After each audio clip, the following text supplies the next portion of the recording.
Dans un premier temps, c'est d'abord l'exercice.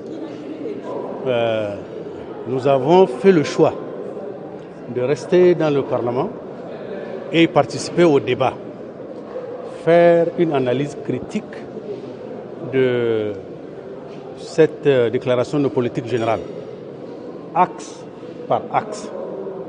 Et vous avez été témoin que nous avons formulé des critiques objectives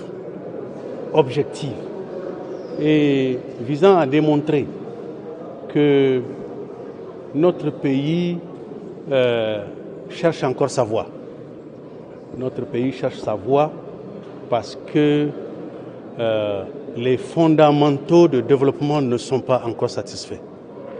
Notre population, notamment rurale, qui constitue 80% du pays, vit dans une pauvreté extrême.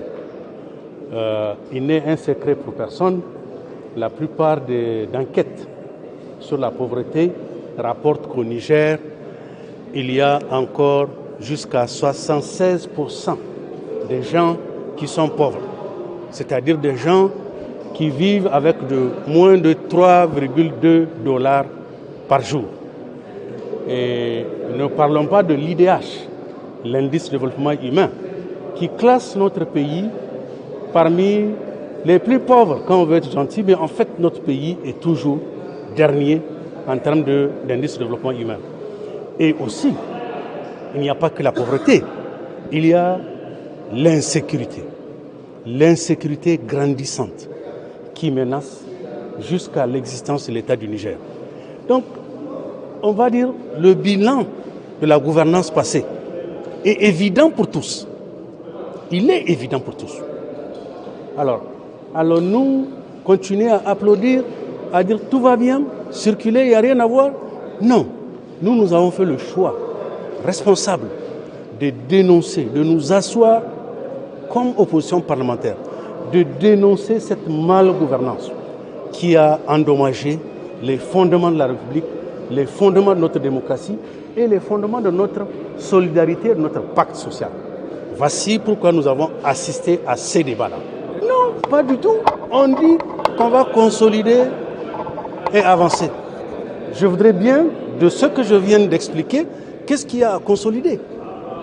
Vous voulez qu'on consolide l'insécurité qui est grandissante? Vous voulez qu'on consolide encore la pauvreté qui est là? Vous voulez qu'on consolide l'abandon du monde rural?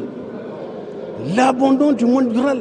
On a fait des investissements de prestige dans les grands centres urbains, alors que le monde rural, vous avez assisté au débat. La plupart des députés, pas seulement les députés de l'opposition, mais même les députés de la majorité, ont à chaque fois qu'ils ont pris la parole, posé le problème simple de l'accès à l'eau. L'accès à l'eau potable dans les zones rurales. Donc, pour nous, cette DPG n'est pas pertinente parce qu'elle n'est pas une réponse aux préoccupations majeures des Nigériens. Vous allez voir comment nous allons réagir. Pour l'instant, je viens de vous dire que nous avons fait le choix de participer au débat, d'apporter la démonstration que la DPG n'est pas pertinente.